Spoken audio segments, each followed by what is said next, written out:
Bonjour.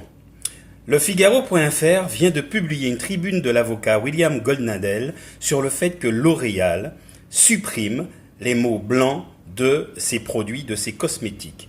Il qualifie la décision d'inepte. Renseignez-vous, monsieur Goldnadel, sur ce qui motive L'Oréal à changer les qualificatifs de certains de ses produits à destination de peau noire. Le marché ethnique des cosmétiques représente des milliards de personnes, 7 milliards de personnes, car on y inclut les peaux métissées. C'est un marché en pleine expansion qui représente des milliards de dollars de chiffre d'affaires, des milliards d'euros de chiffre d'affaires.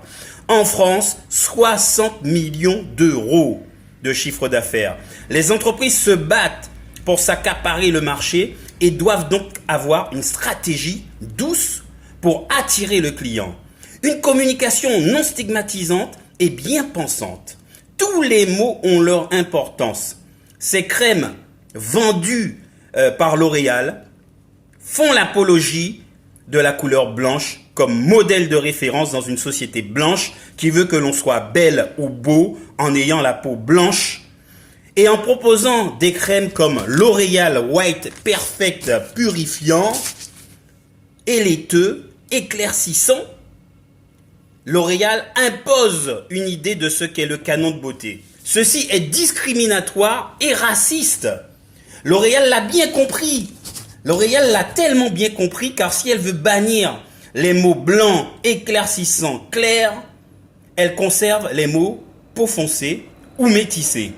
Donc, quand William Goldnadel nous dit que la décision de L'Oréal est inepte, il est dans un raisonnement purement racialiste, alors que L'Oréal est dans un raisonnement économique.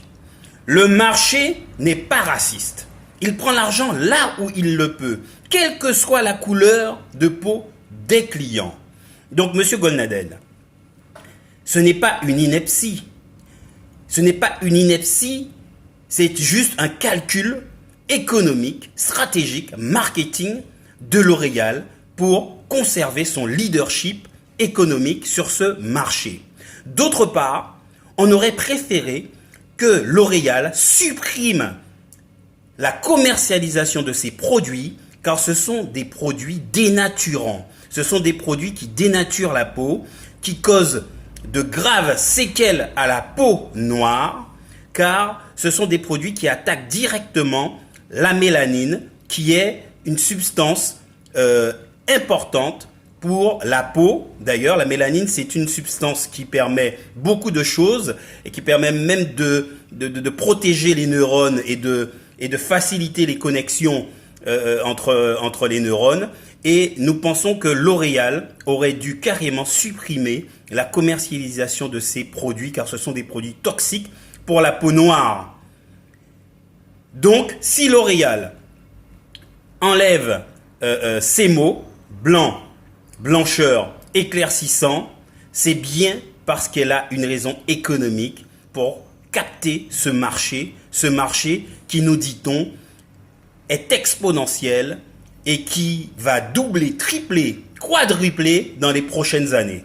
Donc, c'est une décision purement économique, purement stratégique, purement commerciale et qui n'a rien à voir avec le fait de ne pas vouloir de lutter contre le racisme, contrairement à ce qu'ils disent. Contrairement à ce que le service de communication de L'Oréal dit, ce n'est pas pour lutter contre le racisme, mais pour bien conserver son leadership économique sur le marché.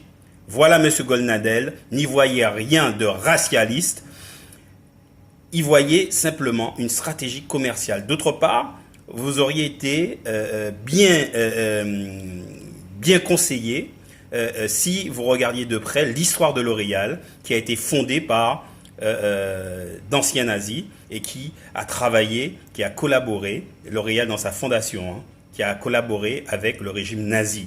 Ce serait peut-être plutôt cela auquel vous devriez vous intéresser sur le cas L'Oréal.